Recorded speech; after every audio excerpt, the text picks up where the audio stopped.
Bonjour la famille, bonjour. Euh, un instant, le temps pour moi de mettre dans les groupes WhatsApp.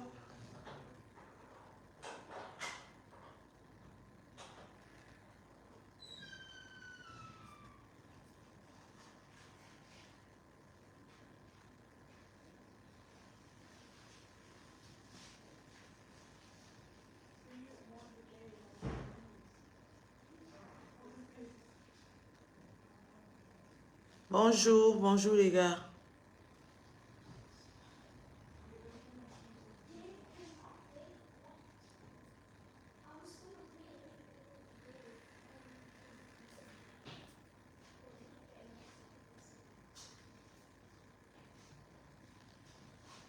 Juste le temps pour moi de partager. Bonjour Macabo de l'Ouest, Jean-Paul Sombeng, Erickson Manager, bonjour ma personne. Bonjour. C'est juste une petite communication rapide, hein. Après, je sors. Vous savez que je suis quelque part dans la Méditerranée avec la famille.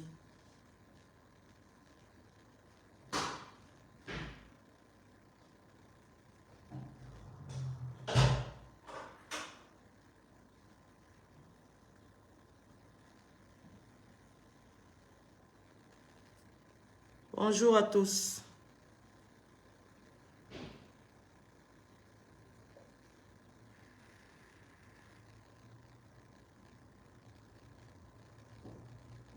Juste un instant, hein? Un instant s'il vous plaît.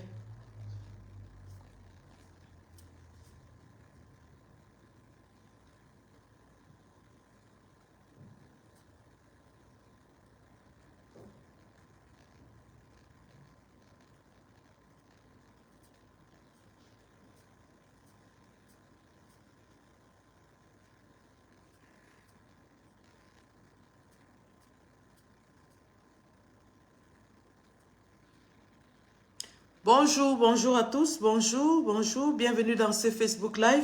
Facebook Live qui sera très rapide, hein, très très rapide. Je rappelle que dans ce Facebook Live, j'exprime mes opinions et mes convictions. Je rappelle que dans ce Facebook Live, j'exprime mon ressenti, mes opinions et non les opinions d'un groupe ou d'une quelconque appartenance politique. J'exprimerai mon ressenti, mes opinions. Mignoncité, Mignon, bonjour. Jonathan Youssef, Françoise Ndiale, Didier Wendy, Toukam, je vous salue. Bonjour, bonjour à tous. Alors, si je fais ce Facebook Live ce matin, c'est parce que nous avons tous vu hier l'arrivée du candidat Issa Thiro Mabakari, que j'appelle déjà Papa Thiro Thiro. Nous avons tous vu l'arrivée de Papa Thiro Thiro hier à l'aéroport de Garoua. Ensuite, nous l'avons vu à Maroua dans son domicile. Donc, nous avons vu sa sortie médiatique qui pour moi est quand même assez osée, hein, ça il faut le dire, de tous les candidats, c'est-à-dire de tous les 11 qui ont été retenus pour compétir contre la momie ou la photo. Jusqu'ici, Issa Thiroma est celui qui tient le langage. Qui confirme qu'il est avec le peuple, qui confirme qu'il veut combattre la dictature, qui confirme qu'il y a une rupture entre sa posture et celle du gouvernement auquel il appartenait il y a encore quelques mois. Issa Thiroma, curieusement, on se serait attendu à ce que nouvellement entré dans l'opposition, qui continue de faire des concessions au régime de Paul Biya, que non, Issa Thiroma est celui-là qui tient un langage de plus en plus radicalisé, de plus en plus dur envers le régime de Paul Biya. Donc, si je peux me permettre, je vais essayer de vous faire écouter sa sortie et puis nous allons prendre à partir de là.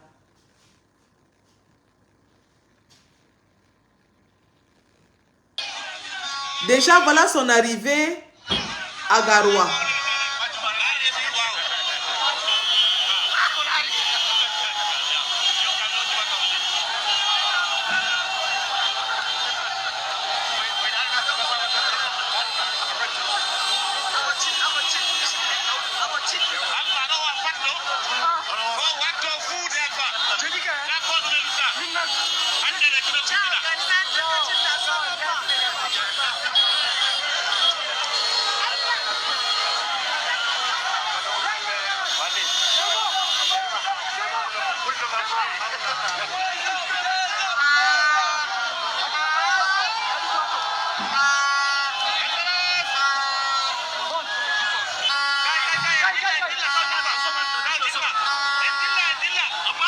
Ce que nous remarquons dans ces vidéos, c'est l'effervescence populaire.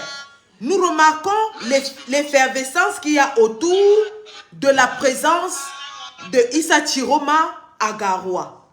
Nous remarquons que le peuple sort en grand nombre. Il y a eu une liesse populaire pour aller accueillir le candidat Issa Chiroma à l'aéroport.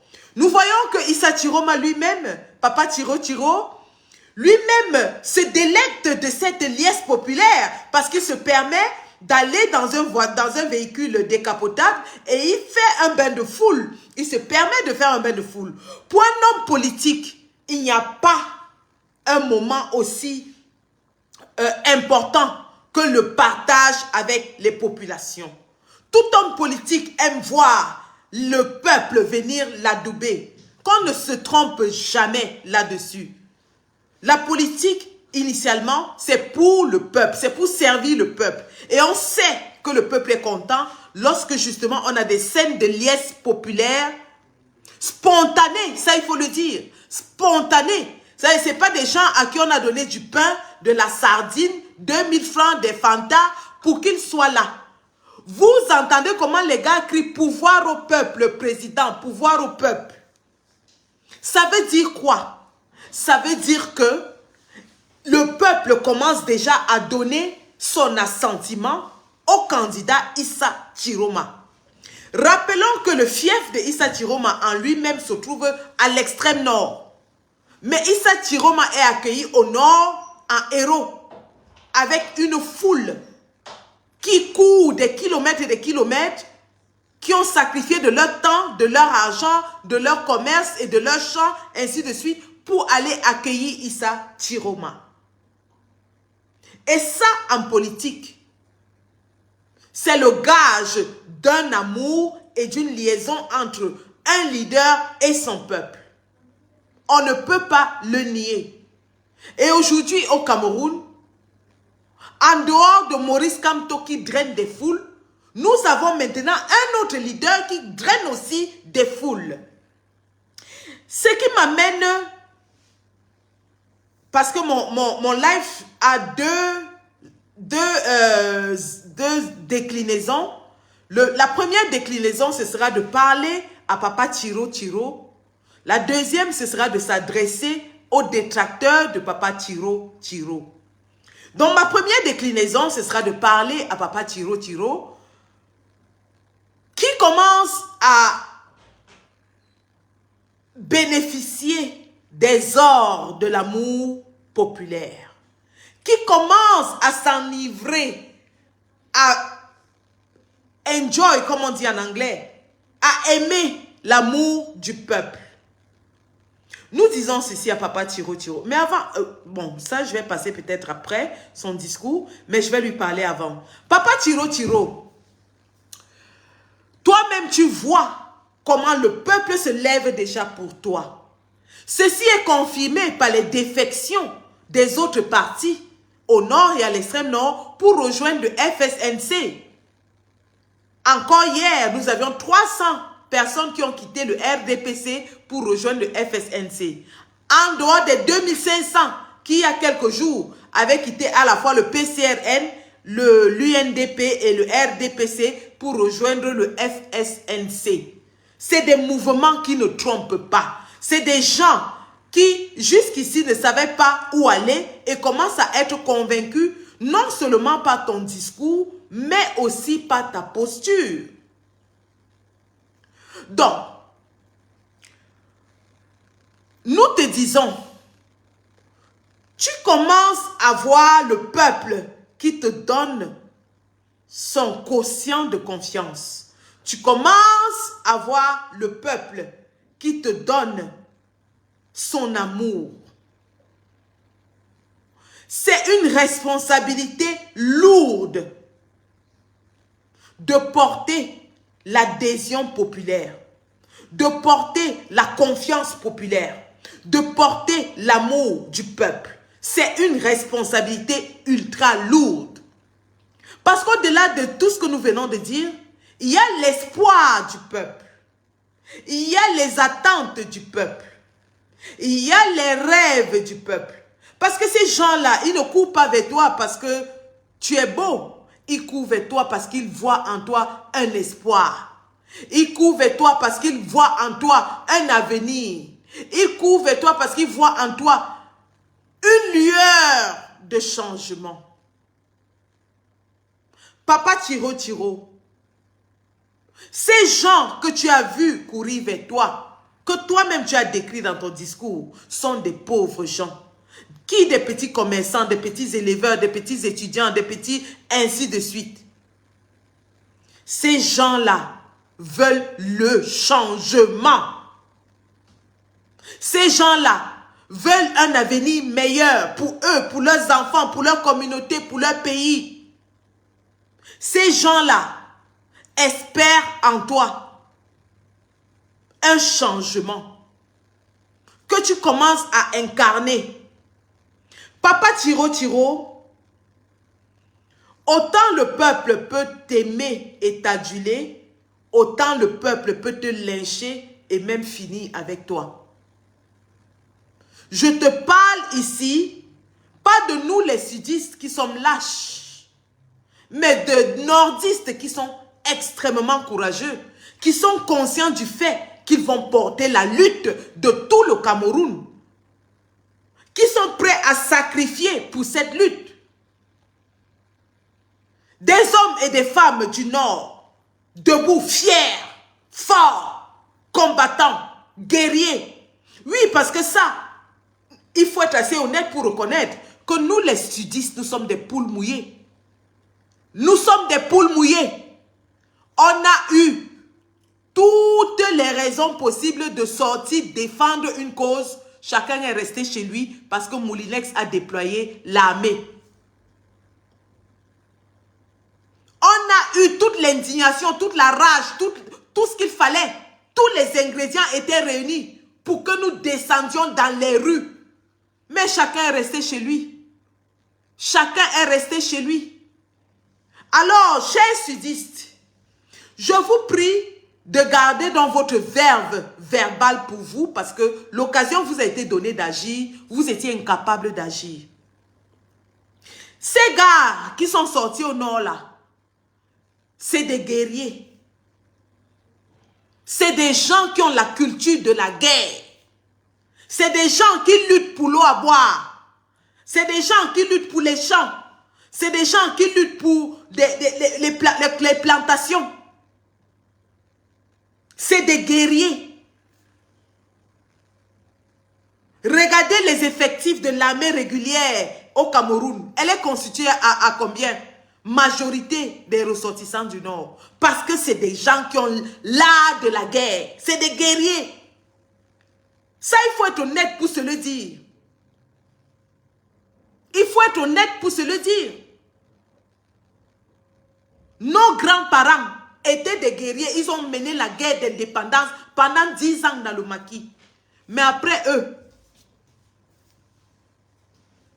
nous avons eu toutes les raisons de sortir pour dire non, on ne veut pas de la forfaiture. On a bouclé nos bouches. On est resté chez nous. Donc aujourd'hui, les gars,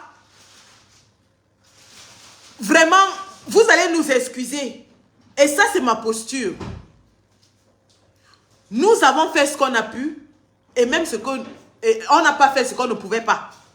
C'est-à-dire, au moment crucial où il fallait descendre dans la rue pour bagarrer, pour lutter, nous sommes restés chez nous. Ces gars du Nord là, Comme vous les voyez sortir pour l'aéroport, personne, je dis bien personne, ne pouvait aller les empêcher. Est-ce que vous pensez que c'est pour rien que le régime de Paul Biya, après les avoir matés en 1984, a vite fait de les nommer partout et de leur donner le plus grand pouvoir?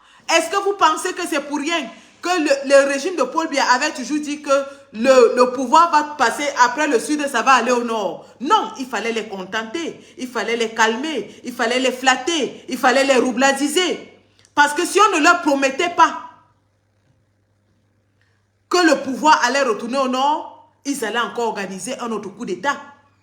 Rappelons qu'ils sont les seuls qui ont osé faire un coup d'État au Cameroun.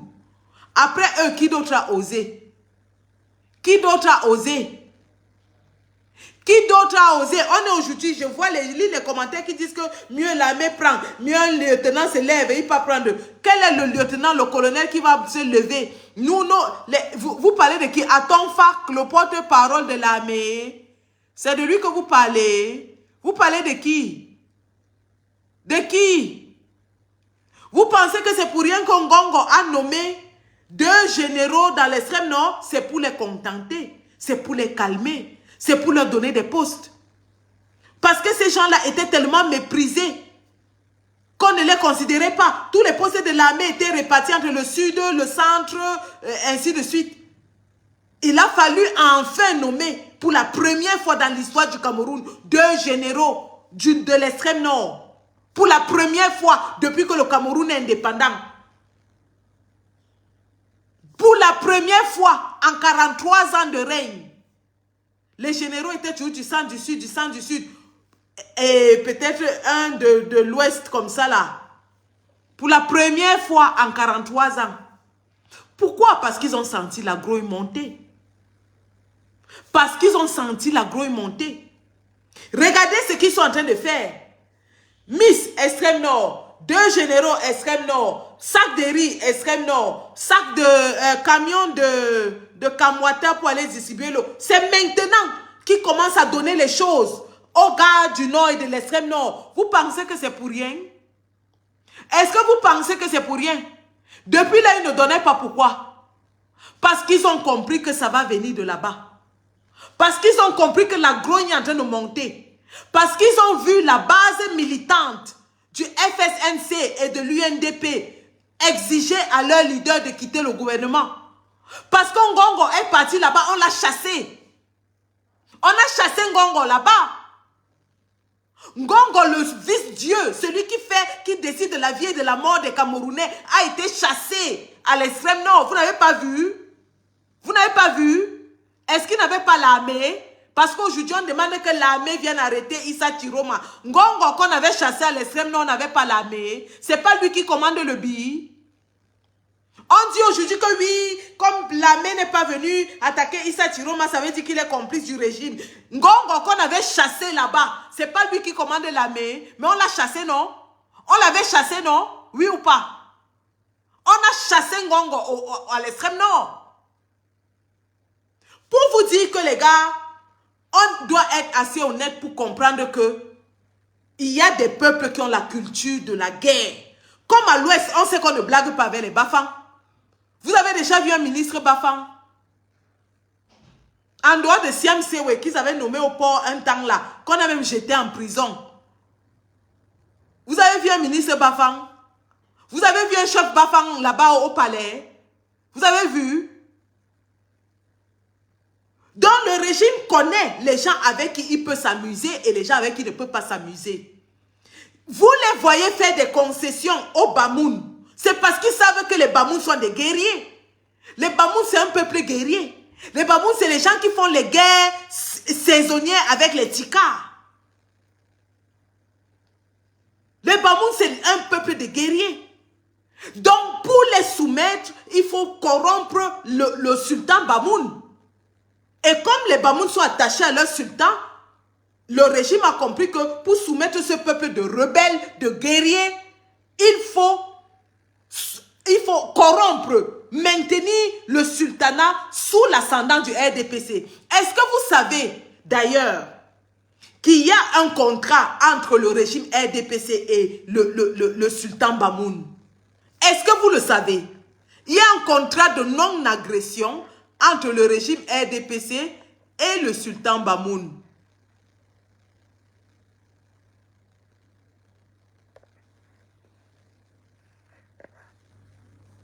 Donc, c'est pour vous dire, les gars, que le régime de Paul Biya, autant il est sauvage, autant il est barbare, il sait qu'il y a des limites qu'il ne faut pas franchir. Et il sait où ne pas franchir ces limites.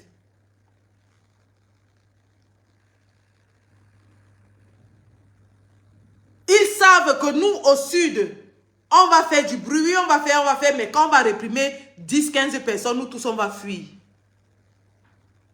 Mais ils savent que s'ils tentent la même chose à Bamoun, à Fumban, bah, le feu va prendre là-bas. Et ça a déjà pris. On avait vu la sous-préfecture brûler là-bas. Ils savent que s'ils essayent la même chose à Maroua ou à Garoua, ça va prendre ce que ça va prendre. Parce que nos frères du Nord ne sont pas dans les longs discours. D'ailleurs, eux, ils ne parlent même pas. Ils sont dans l'action. Vous avez vu quand le député Salmana a voulu faire son mamie Pima d'aller attaquer Issa Chiroma. Vous avez vu ce qui s'est passé? Sans avertir, sa maison était encerclée.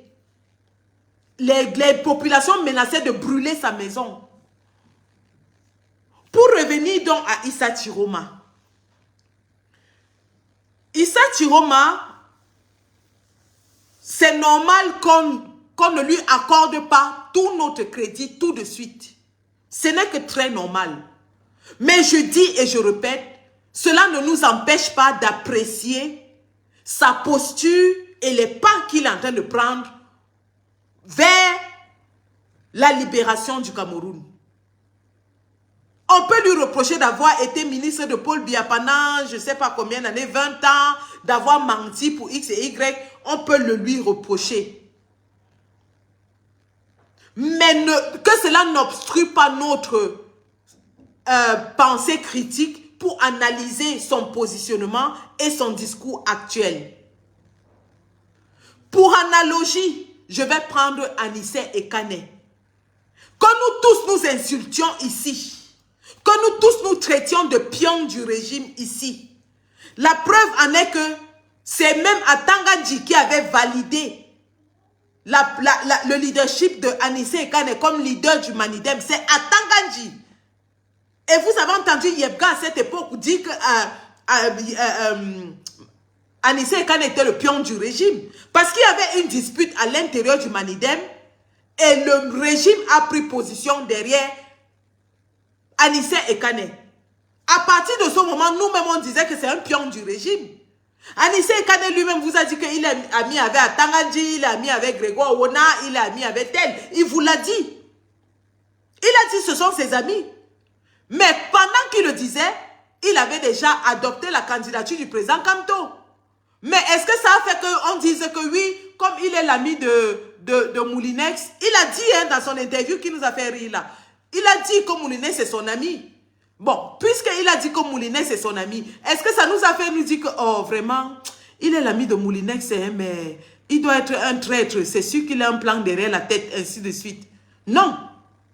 On a écouté ça et ça nous a traversé l'esprit parce qu'on a regardé l'acte qu'il avait posé, qui était de porter la candidature du président Kamto.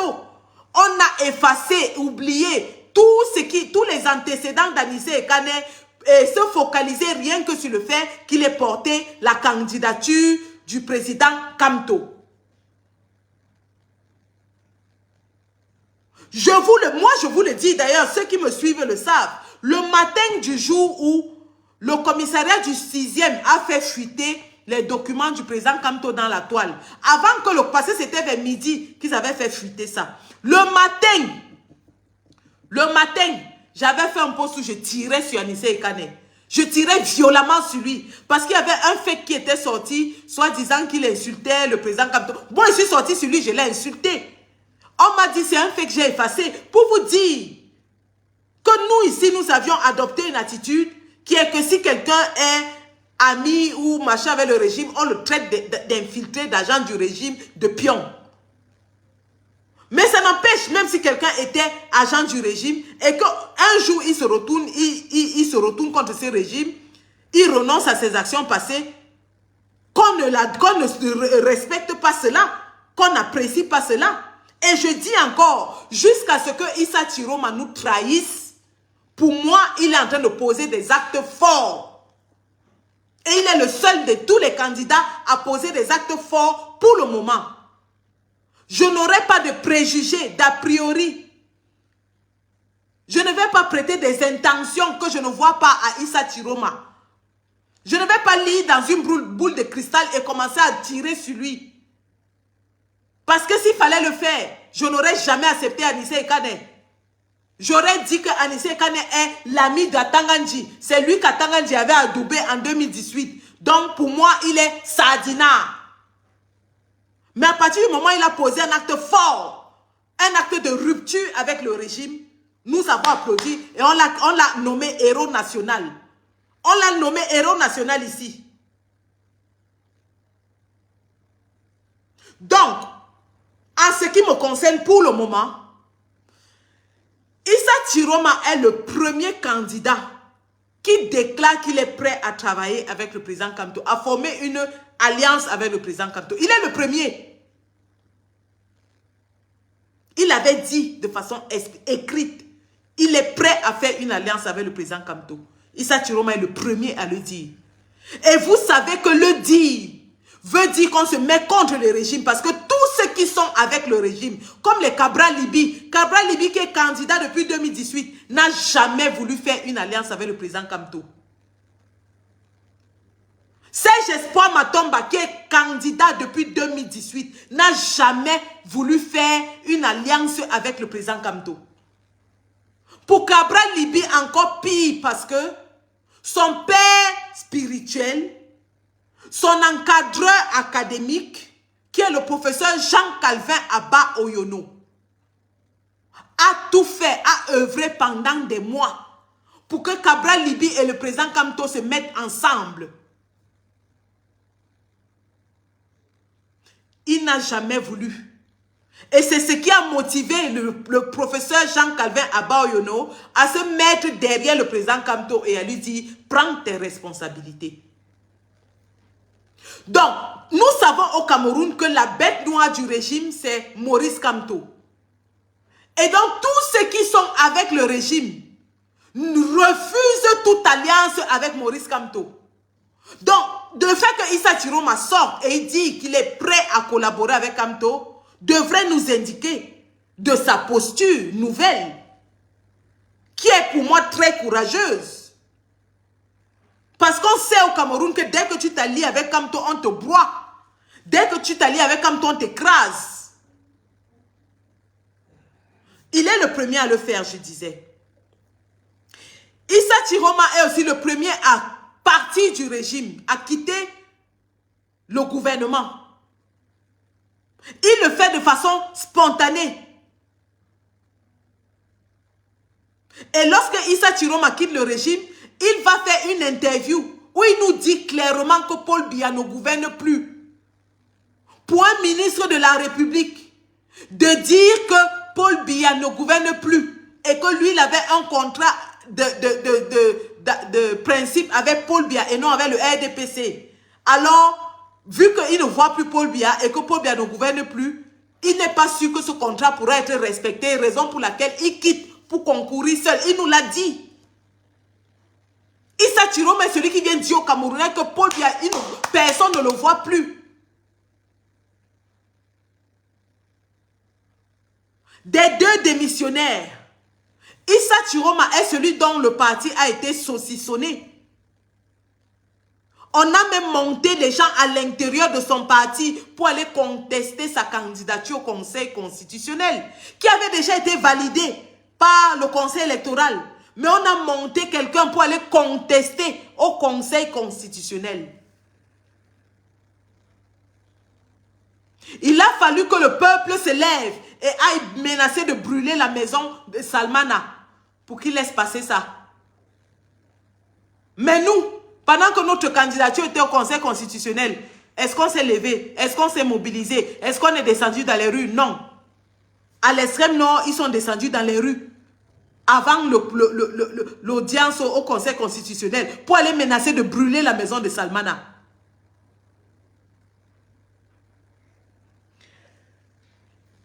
Issa Chiroma est celui qu'on a sorti de l'avion en prétextant qu'il a voulu voyager avec le passeport diplomatique. Il vous a posté son passeport régulier. Il n'a plus de passeport diplomatique. Il avait rendu son passeport diplomatique. Il nous a posté son passeport diplomatique ici. Il est interdit de sortir du territoire camerounais à l'heure actuelle. Parmi les deux démissionnaires, il est le seul à qui on a interdit de sortir du territoire. Vous pensez que quand on impose cette mesure d'interdit de sortie du territoire à un citoyen camerounais, c'est parce qu'on veut blaguer avec lui?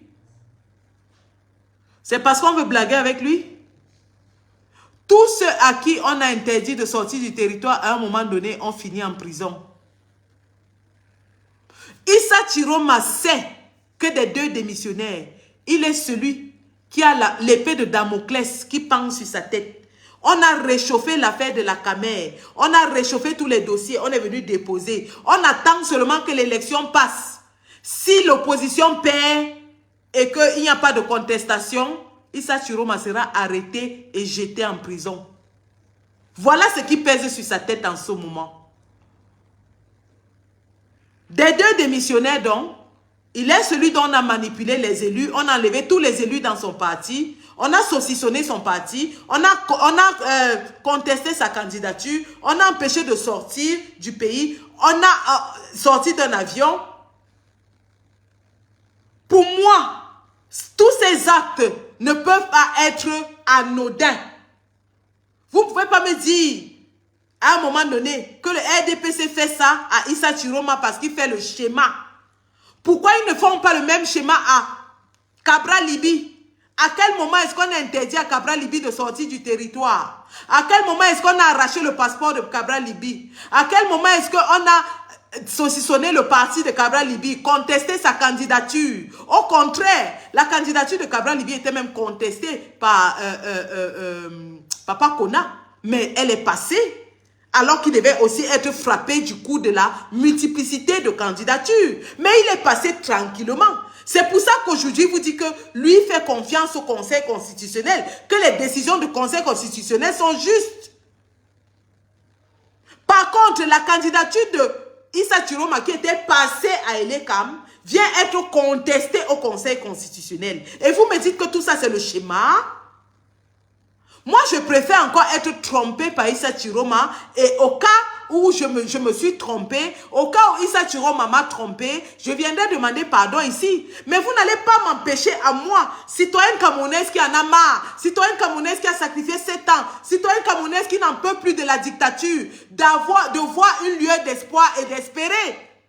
Vous n'allez pas m'empêcher. Et vous n'allez pas empêcher à tous ces Camerounais qui sont en train de partir des partis de Bélo Bouba, de Paul Biya, de Cabral Libye pour entrer chez Issa Chiroma. Vous n'allez pas leur dire qu'ils sont des fous, des idiots, qu'ils sont bêtes. Parce que c'est ce que vous voulez nous dire aujourd'hui. Que nous sommes fous, nous sommes idiots. Nous qui essayons d'analyser, de voir quelqu'un qui se lève, qui sort du gouvernement et qui commence à parler fort. Vraiment, si Issa Chiroma m'a roubladisé, je dirais, papa, tu es fort.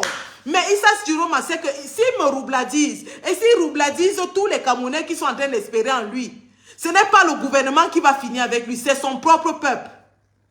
Ce n'est pas le gouvernement qui finira avec lui. C'est le peuple à qui il est en train de donner espoir qui va finir avec lui.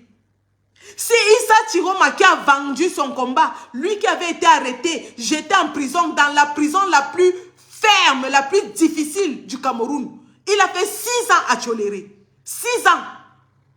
Si Issa Chiroma qui a fait 6 ans d'emprisonnement dans la prison la plus rude du Cameroun qu'on appelle Tcholéré, et allait ensuite entrer dans le gouvernement, le peuple lui a pardonné. Qu'il sache donc qu'il ne pourra pas une deuxième fois prendre toute la l'ascendant que le peuple est en train de lui donner et aller déposer au pied de Ngongo et le peuple lui pardonne encore. Le peuple ne lui pardonnera pas une seconde trahison. Et il le sait. Il le sait parce qu'au moment où il est, en ce moment, il est entre le marteau et l'enclume. Soit il trahit le peuple et le peuple finit avec lui. Soit il se bat avec toutes les tripes de son corps, avec toutes les molécules de son corps pour prendre cette victoire. Le peuple le soulève. Et s'il ne le fait pas, Ngongo le jette en prison. Voilà la situation de Issa Chiroma. Voilà la situation de Issa Chiroma en ce moment. Et dans cette position, moi je ne peux que le soutenir. Je vais le soutenir jusqu'à ce que je me trompe. S'il m'a trompé, il m'aura trompé parce que j'ai mis ma confiance à lui de bonne foi. Parce que j'ai eu des éléments qui m'ont amené à penser qu'il est sur la bonne voie. Il ne m'aura pas trompé parce que je suis une illuminée qui soutient tout le monde à tout va. Pourquoi des deux candidats, je ne chante pas Bello, Bello, Bello? Vous ne vous posez pas la question? Pourquoi est-ce que je ne dis pas Bello, Bello, Bello, Bello? Pourquoi je ne crie pas que Bello, Bello, Bello, Bello? Vous voulez que je parle de Bello? Bon, comme moi je suis maman tapé, tapé, je vais parler dans le Bello. Je ne parle pas de Bello, pourquoi? Bello est vieux. Bello est malade. Ça veut dire que Bello n'est pas dans une posture physique et psychologique pour lutter contre le régime de Biya. Qui veut dire quoi? Qui veut dire que nous tous, on sait que l'élection ne va pas donner la victoire. C'est la lutte après l'élection qui donnera la victoire. On le sait, nous tous. Même le RDPC le sait. C'est pour ça qu'il militarise les villes. Parce que si c'était l'élection qui donnait la victoire, le RDPC ne militariserait pas les villes. Ils savent que c'est la lutte populaire qui donnera la victoire. Donc quand je vois les gens venir me dire ici que maintenant c'est Chiroma, vous avez mis Clément à Tangana où? Oui, c'est Chiroma et Clément à Tangana reste là. Parce qu'il faudra être réaliste. Ce que vous demandez, qui est que les 11 candidats doivent se réunir pour qu'on chasse Clément à Tangana et on nomme notre président du Conseil constitutionnel. On là, c'est qui? C'est Paul Biya. On là, c'est qui? C'est Paul Biya. C'est toujours Paul Biya qui va nommer un autre président du Conseil constitutionnel qui sera toujours membre du RDPC, reconnaissant de la magnanimité de Paul Biya. Réveillez-vous, bon sang. Parce que des gens se disent activistes, ils viennent vous raconter n'importe quoi. Vous aussi, vous répétez ça en longueur de journée comme des perroquets. Admettons même qu'aujourd'hui, on chasse Clément à Tangana. Qui va nommer l'autre président?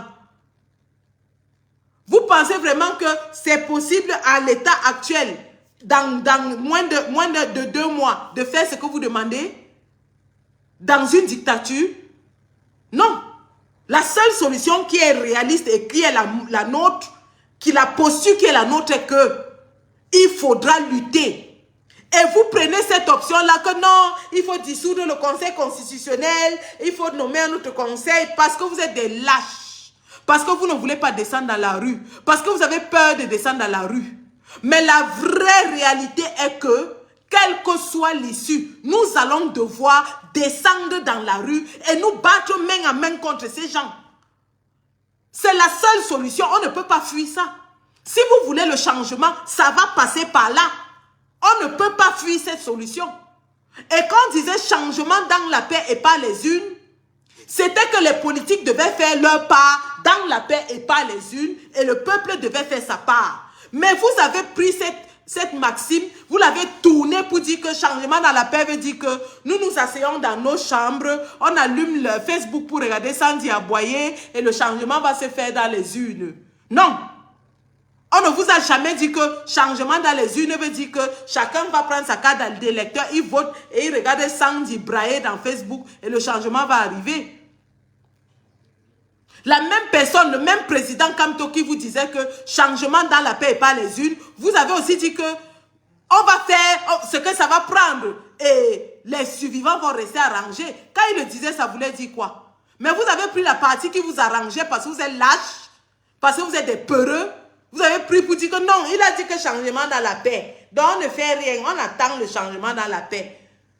Les urnes nous donnent la raison de sortir. Les urnes nous donnent le motif légal et légitime de sortir. Et c'est ce qui va se passer. C'est pour ça que nous avons besoin d'un candidat qui est capable de porter la révolte populaire dans les rues.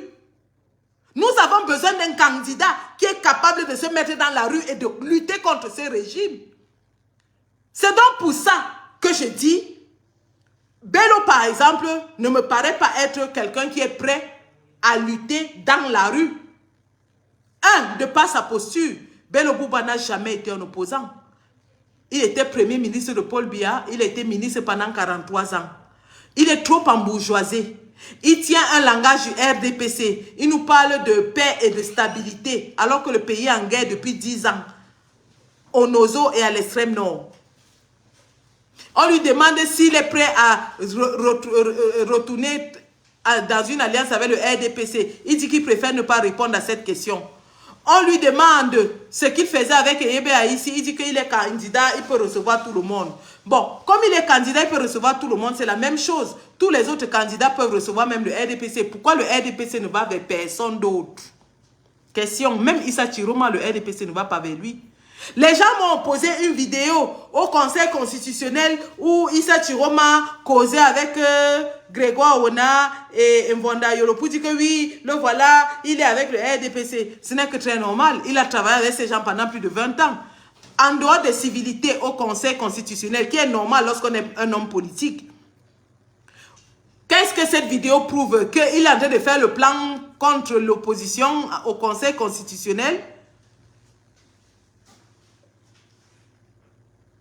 Même le président Kamto, s'il arrive quelque part et il voit ces gens, il va les saluer, c'est normal. Civilité politique, pas plus que ça. Civilité politique.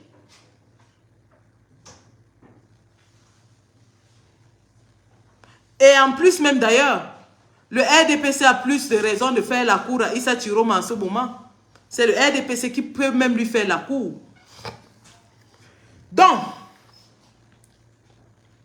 je reviens maintenant aux critiques de Issa Chiroma. Ces critiques qui disent que Issa Chiroma, pourquoi on le laisse alors qu'on voulait l'arrêter, on l'a descendu d'un vol il y a quelques jours, pourquoi maintenant on le laisse faire un meeting, quand c'était Kamto, on avait mis la police partout, on avait mis l'armée partout, donc ça prouve que Issa Chiroma est un pion du régime. Quand vous faites des comparaisons, s'il vous plaît, chers combattants, faites un parallélisme de forme. Ne faites pas une comparaison pour la comparaison dans le but de faire dans le populisme. Faites une comparaison en prenant les éléments contextuels. Oh, j'ai entendu quelqu'un dire aujourd'hui que oui, que les candidats qu'on a laissés, c'est parce qu'on savait qu'ils ne pouvaient pas mobiliser, ils ne pouvaient pas menacer Paul Biya sur le terrain. C'est pour ça qu'on les a laissés partir. Mais on voit que Issa Chiroma mobilisé déjà. En 2018, le président Kamto était bien allé aux élections. Le régime, c'est le même régime, mais ce n'est pas un autre régime. Le même régime l'avait laissé partir aux élections. On peut aussi se retourner et dire ça aujourd'hui que ouais, on l'avait laissé partir aux élections parce qu'il est un pion du régime. Mais il faut arrêter avec vos analyses à la con. Oui, le régime va peut-être choisir les opposants qui se disent qu'ils ne peuvent rien faire. Et en 2018, le président Kamto était dans cette position. Personne ne le connaissait. Ou alors très peu de gens le connaissaient. On ne savait pas qui il était sur le plan politique. On le connaissait peut-être en tant qu'un académique, un avocat. Mais on ne le connaissait pas sur le plan de la politique. Donc quand Paul Biya le laisse partir aux élections en 2018, on s'est dit que non, ce sera comme d'habitude.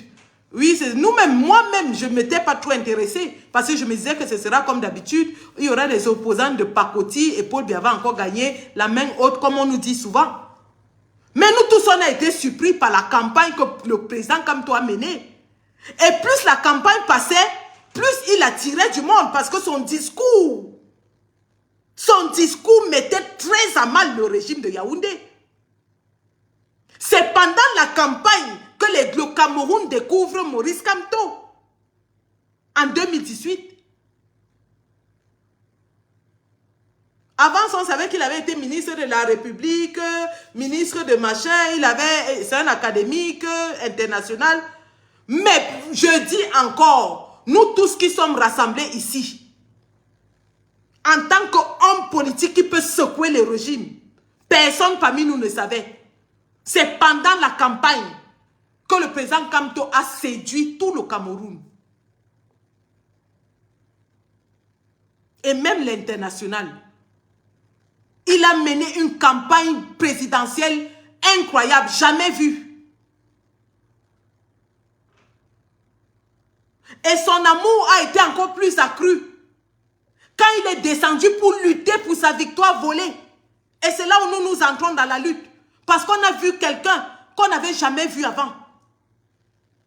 On ne savait pas un jour qu'après Frundi, un Camerounais pouvait lutter contre Paul Biya pour sa victoire volée. Et nous l'avons vu en 2018. C'est pour ça que nous sommes dans la lutte aujourd'hui.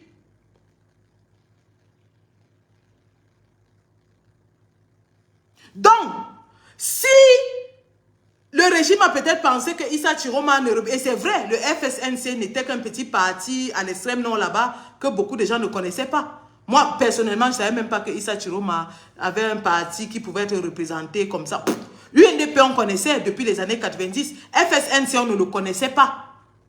C'était qu'un petit parti régional.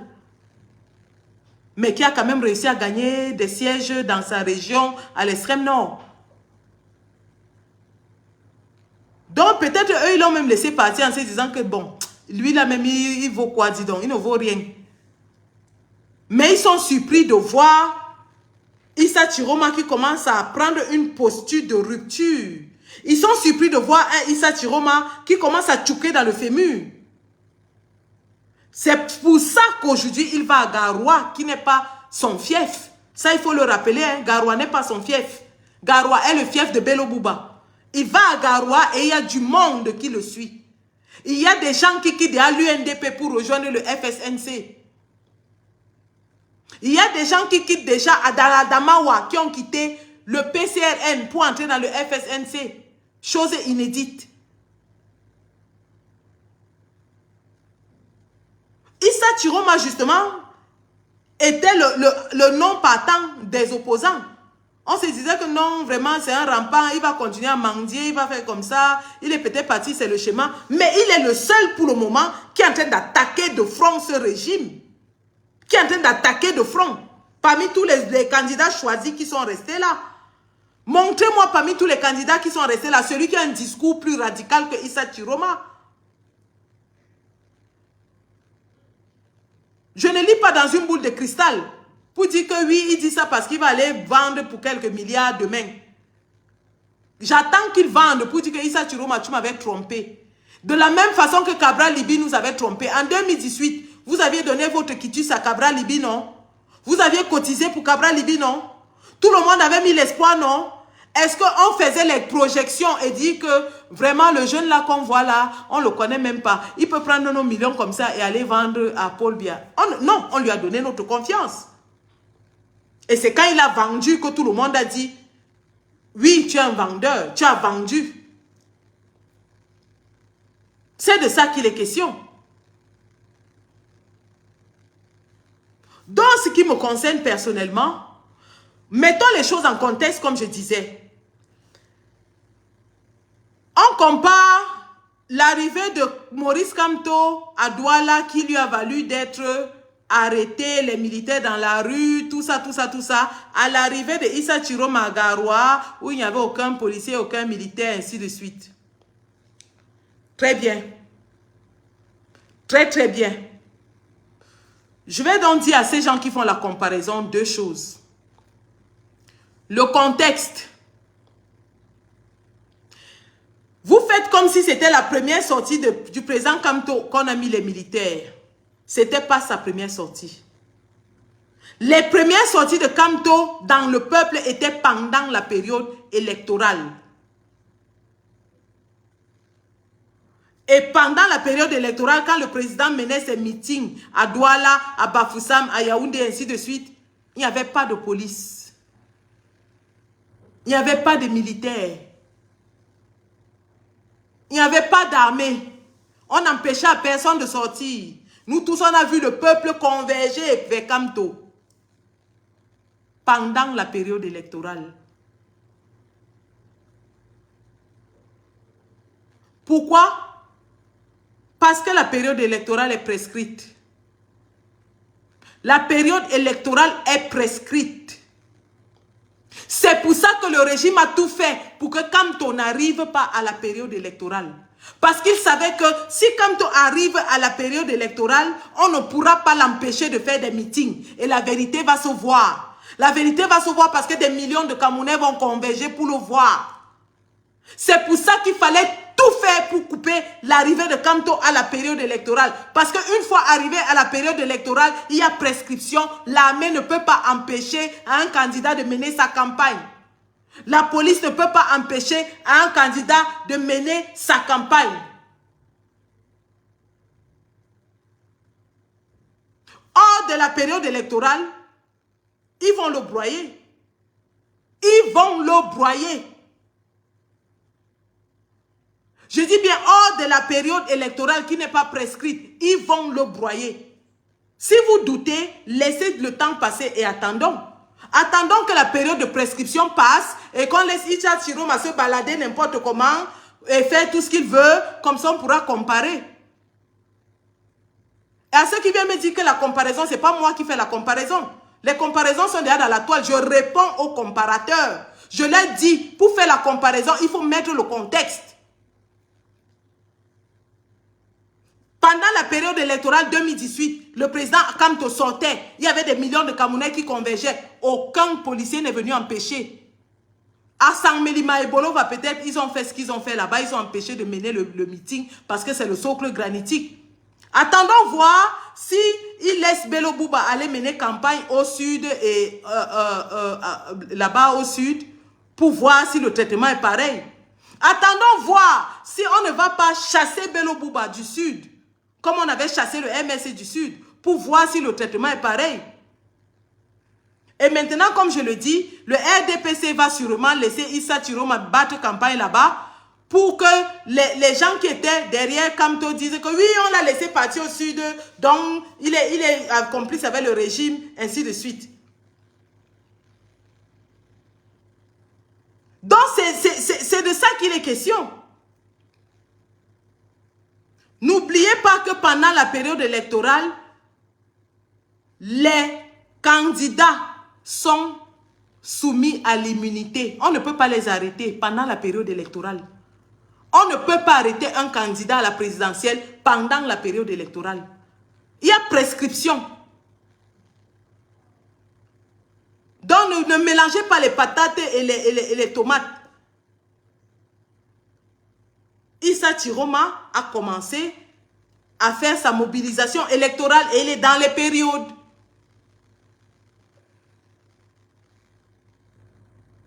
Maintenant, si le RDPC est de connivence avec lui, le RDPC ne volera pas ses votes. Rappelons que c'est dans l'extrême nord, sa région, que le RDPC se déclare toujours vainqueur. Et c'est là où le match va se jouer. Si le RDPC est donc de connivence avec Issa Chiroma, le RDPC ne volera pas les votes de Issa Chiroma dans son domicile à l'extrême nord. C'est là où le vrai... Parce que nous savons tous, nous avons vu, je vous ai publié les derniers résultats de l'élection 2018 d'après le RDPC. Ils disaient qu'à l'extrême nord, ils avaient eu 70%. Donc, eux, ils s'attribuent les victoires dans les villages de ces gens-là. Attendons donc de voir si à l'extrême nord, qui est le bétail électoral, comme eux-mêmes ils disent, du RDPC, si le RDPC gagne là-bas avec un fils de l'extrême nord qui commence à prendre de la popularité. C'est là où on va donc confirmer s'il y a collusion ou pas. Et c'est là où le match de la présidentielle se joue. C'est là-bas que ça va se jouer. Quand on connaît l'esprit communautaire de nos frères du Nord et du Grand Nord, c'est là-bas que ça va se jouer.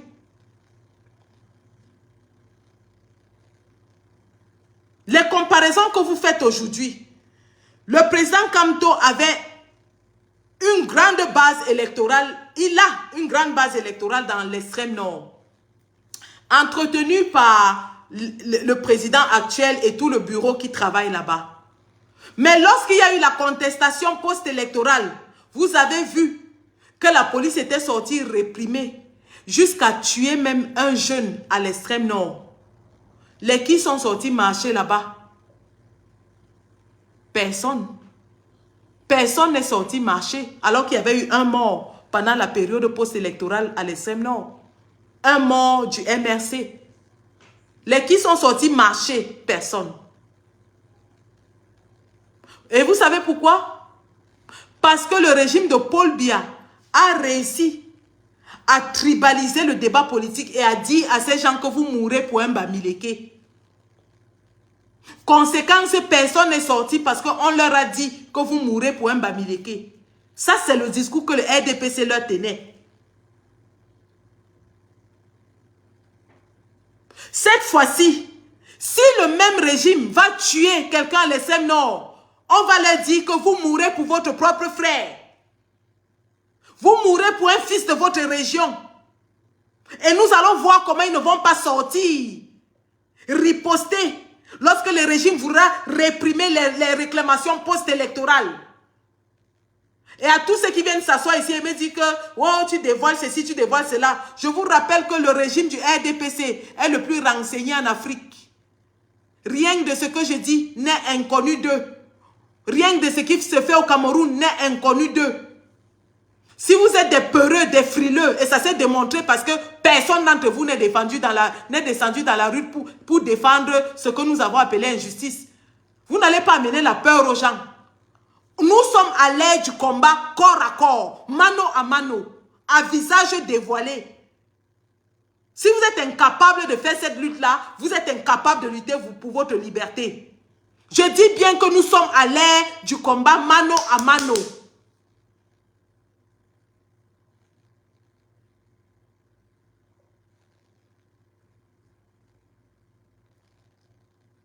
C'est de ça qu'il s'agit.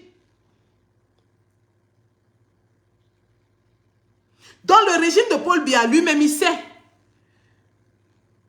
que s'il déploie dans une région qui est déjà en proie à une guerre avec les Boko Haram, dans une région qui est déjà instable et où parfois on soupçonne à tort ou à raison les populations d'être du Boko Haram, s'ils ouvrent un foyer là-bas, ça va prendre feu et ils le savent. C'est pour ça qu'on n'a pas nommé 2 généraux de l'extrême nord. Mais nous lui disons, qui peut nommer qui il veut, ça ne tuera pas l'esprit communautaire. Nous lui disons qu'il peut mettre qui il veut. Mais ça ne fera pas que si tue un enfant de l'extrême nord ou du nord, que les peuples ne se lèvent pas là-bas. Voilà la région où les Arabes Chouas et les Mousgoum se battent avec les armes pour de l'eau. Je dis bien pour de l'eau, pour la simple eau de la rivière. Certains veulent nourrir leur bétail avec de l'eau, d'autres veulent l'eau pour leur champ. Et le gouvernement les laisse s'entretuer.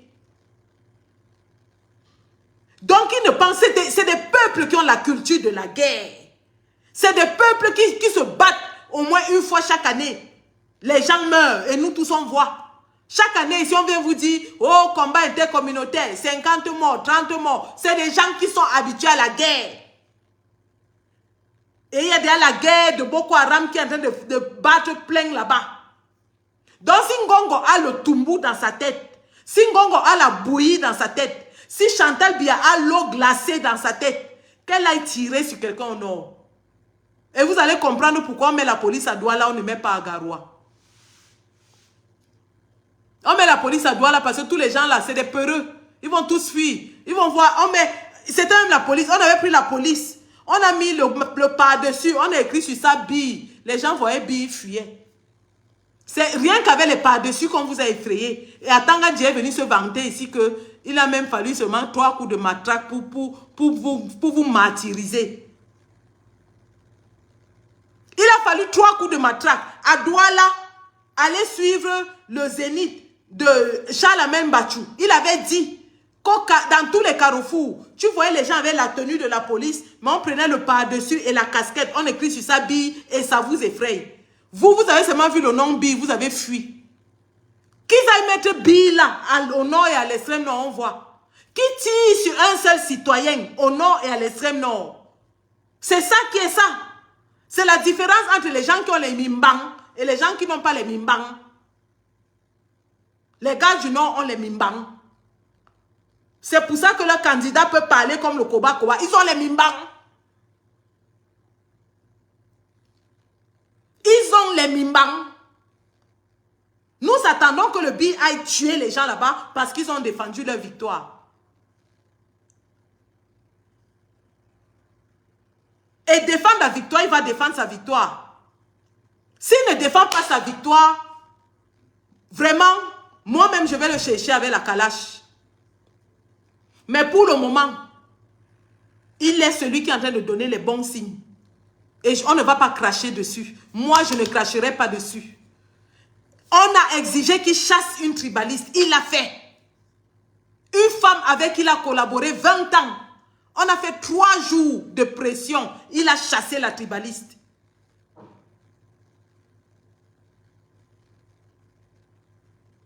Les gens nous le comparent, on veut déjà l'effrayer. On dit, oh, c'est comme ça que Marafa Amidou avait fait. Après, il est parti en prison. Ben, Marafa Amidou avait fait parce qu'il était encore dans le gouvernement, on pouvait l'arrêter. Et il n'avait pas suscité vraiment, il avait juste manifesté l'envie d'être président. Il n'avait pas commencé à susciter l'adhésion populaire. Il n'avait pas créé son parti. Il n'était pas sur le terrain. Toute chose que Issa Chiroma est en train de faire. Ça veut dire qu'au bout de cette campagne, parce que si Maraf avait eu le courage d'aller à la campagne présidentielle et de battre campagne, il ne serait pas en prison. Son peuple se serait battu pour lui. Mais il a voulu jouer au double jeu. Il a voulu avancer masqué. Comme il a voulu avancer masqué, en étant dans le RDPC et en ayant des ambitions présidentielles, eh bien, le Moulinex l'a écrasé. Mais Issa Chiroma a compris qu'il ne peut plus faire la même erreur. Donc lui, il est d'abord sorti et il a déclaré que lui va les combattre. Donc maintenant, si on l'arrête, on saura que c'est parce qu'il a dit ouvertement qu'il les combat et son peuple va réagir. Alors que pour Marafa, on ne savait pas s'il était avec eux, s'il n'était plus avec eux, s'il mangeait encore, s'il ne mangeait plus, s'il faisait comme ça. Donc il était dans une posture de chauve-souris. Il était dans une posture de chauve-souris. Oui, c'est Papa Tiro. Allez dire. Allez dire. J'ai dit que, allez dire. Vous pensez que vous êtes les seuls qui allez avoir les moyens un peu tordus, un peu illégitimes pour damer le pied à tout le monde et on ferme la bouche? Non. Si vous êtes tordu, on va être plus tordu que vous. Je dis que même si c'est le diable à l'heure-ci, tant que ça enlève le RDPC, je suis preneuse. Même si c'est le diable, tant que ça enlève le RDPC, je suis preneuse. Vous avez utilisé des moyens tordus pour éliminer la candidature de Kamto. Et vous voulez que nous, on reste là, on accepte, on ne fait rien, on pleure dans notre coin, on fait les petits orphelins, on fait comme ça, on dit que non, on ne supporte pas tel, vraiment, machin. On va supporter. On va supporter. Tant que ça vous fait mal, je suis preneuse. Tant que ça va vous enlever, je suis preneuse. La suite, on va voir ça après. Mais pour le moment là, tout ce qui peut enlever Paul Biya, oui. Allez dire que c'est moi qui ai dit. Traitez-moi de tous les noms. Je ne suis jamais une victime. Je dis bien, je ne joue jamais le rôle de la pleurnichade qui abandonne parce qu'on l'a un peu tapé. On te tape un peu et puis tu pars te mettre dans ton coin, tu commences à pleurer. On m'a tapé, on m'a tapé, on m'a tapé. Mouf! Tu me tapes, je sors sur toi avec le gourdin. Tous ceux qui me connaissent comme ça. Je pleure, mais je sors sur toi avec le tomahawk. Oui. Et si mon tomahawk, c'est Papa Tiro, je m'accroche à ça. Il va seulement se battre. Vous dites que j'ai lu quelqu'un d'autre qui a dit que on ne met pas la police derrière Tiroma. Est-ce que parce que les Bamileke étaient allés casser les ambassades, parce que vous avez insulté les gens, parce que vous avez fait comme ça? Attendez, voler pour Tiroma, vous allez voir. Voler pour Tiroma, ce n'est pas les ambassades seulement qui seront cassées. Vous allez voir. Là, les Bamileke vont un peu se reposer. maintenant que oui, vous avez chassé, les Camerounais ont refusé parce que les Bamileke de Kamto avaient cassé les ambassades. Ils avaient fait ceci. Pour Tiroma, ce ne sera pas cassé. Vous connaissez nos frères là, non? Ils vont vous faire, et ce ne sera pas à l'extérieur du pays, ce sera à l'intérieur. Les gars là vont vous faire ça dur. J'ai dit que tentez seulement de voler pour Tiroma. Vous allez lire l'heure sur la montre de Montréal. Et pour eux, c'est le fire. Ce n'est pas le casser, casser, casser. Nous, on a même cassé jusqu'à laisser. On a même arrangé, réarrangé jusqu'à laisser vous pleurer partout. Que les gens de Kamto avaient cassé l'ambassade. Les gens de Kamto avaient fait ci. Tentez pour eux. C'est le feu. Je dis bien, c'est le fire qu'ils vont mettre partout. Vous connaissez nos frères là, non? Et là, vous allez même dire que mieux, c'était même encore avec les gens de Kamto. Eux, ils bavardaient seulement dans les réseaux. Eux là, ils ne bavardent pas, ils font. Ils ne bavardent pas dans les réseaux, ils font seulement. Quand ils sont allés menacer de brûler la maison de Salmana, est-ce qu'ils sont venus annoncer dans Facebook que, ouais, vraiment, si vous contestez la candidature de Issa Tiroma, on va encercler la maison de Salmana? Non. Ils sont allés encercler. Vous avez seulement vu la foule entourer la maison de Salmana, hommes et femmes. Menacés de brûler. C'est Salman à lui-même qui appelait encore pour supplier que, pardon, laissez le type là, on va brûler ma maison. Laissez le type là. Ils sont là écrits partout. Oh, les Bamileke avaient cassé les ambassades. Les Bamileke avaient cassé... Les Tchadiens qui ont brûlé leur ambassade, vous avez vu? Les Tchadiens avaient brûlé pour eux. Ils avaient brûlé l'ambassade du Tchad à Paris. Ils n'ont pas fait que casser. Nous, on a seulement cassé un peu. On a cassé pour entrer à ranger. Il y avait trop de désordre, il y avait les condoms dans les tiroirs. Il fallait qu'on arrange un peu. Les Tchadiens, ils ont bonne âme une fois. Ils ont mis le feu. Tentez. Tentez. J'ai dit tentez. Vous allez lire l'heure sur la montre de Montréal. Et c'est là où moi je pars. Hein. Moi, j'attends la bagarre là. C'est tout ce que moi j'attends. J'attends que Clément Atangana dise que ils ont perdu. La bagarre qui va commencer là, c'est là où ça devient intéressant. Oui. C'est là où ça va devenir intéressant. Vous allez lire l'heure sur la montre de Montréal. On dit ça, Hoa. C'est de ça qu'il est question. Donc, moi, je voulais juste dire à Papa Tiro, et les détracteurs, là, ils vont bavarder, c'est leur rôle, c'est les bavardologues. En dehors de bavarder, ils vont encore faire quoi? Là où on les attendait, il n'y avait personne. Mais moi, je dis à Papa Tiro, Papa Tiro, hein, la bagarre que tu as engagée là-haut, la bagarre que tu as engagée, tu dois seulement aller jusqu'au bout. Hein. Il n'y a pas de demi-bagarre. Quand on commence à bagarrer, c'est jusqu'au bout. La bagarre que tu as commencé avec Ngongo, c'est jusqu'à la gare. Parce que si tu tentes encore d'aller coucher tes mimbang devant le monsieur là, tu seras wanted, dead or alive. Que ce soit dans ton village, que ce soit au sud, que ce soit à diaspora, que ce soit partout. Tu seras wanted, dead or alive. Recherché, mort ou vif. Dans ton village, au sud, en diaspora, tu seras recherché. Il n'y aura pas d'endroit pour toi pour te cacher. Et ils vont t'arrêter, ils vont te jeter en prison. Même s'ils te donnent les milliards. D'ailleurs, ils ont toujours donné les milliards. Ils vont te donner les milliards et dire que tu as détourné ça. Et ils vont t'arrêter, te jeter en prison. Voilà Yebga à qui ils ont promis les milliards. Il allait faire le sale boulot.